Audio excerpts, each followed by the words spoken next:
les soirs, le vieux phoque émerge de son propre élément et commence à appeler. C'est là un très marquant de la psyché sauvage. Si nous ne venons pas de notre propre chef, si nous ne prêtons pas attention à nos propres saisons et au temps du retour, alors l'ancien vient nous appeler jusqu'à ce que quelque chose en nous réponde.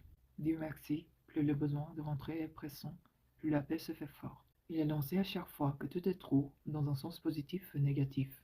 Le temps de revenir chez soi peut être venu aussi bien quand il y a trop de stimulation positive que lorsque la dissonance est continue. Peut-être se consacre-t-on trop à quelque chose, ou bien quelque chose nous épuise. On peut être trop aimé, trop peu aimé, avoir trop de travail ou trop peu, l'un comme l'autre que de chair.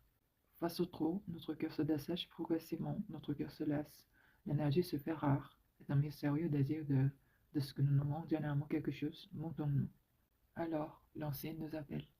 Dans cette version de l'histoire, il est intéressant de noter que c'est le petit enfant esprit qui répond à l'appel venu de la mère. Le sommeil agité de l'enfant et le tableau exact de l'agitation de la femme qui éprouve la nostalgie de regagner son appartenance psychique originelle. Dans la mesure où la psyché est un système en soi, tous ces éléments réagissent à l'appel. L'agitation de la femme au cours de cette période est souvent accompagnée d'irritabilité. Elle a l'impression d'être perdue, un peu ou beaucoup, car elle est restée trop longtemps loin de chez elle.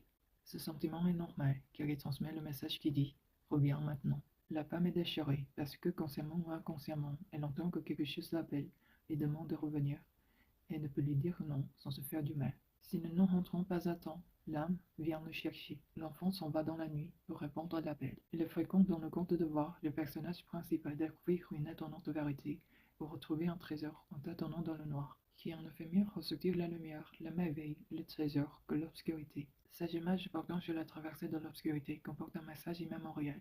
N'ayez pas peur de ne pas savoir. Il doit en être ainsi à différents moments de notre vie. Ce trait des contes et des mythes nous encourage à obéir à l'appel, même si nous n'avons aucune idée de la direction à prendre, du but du voyage et de sa durée. Tout ce que nous savons, c'est que, tel l'enfant du conte, nous devons nous lever et sortir.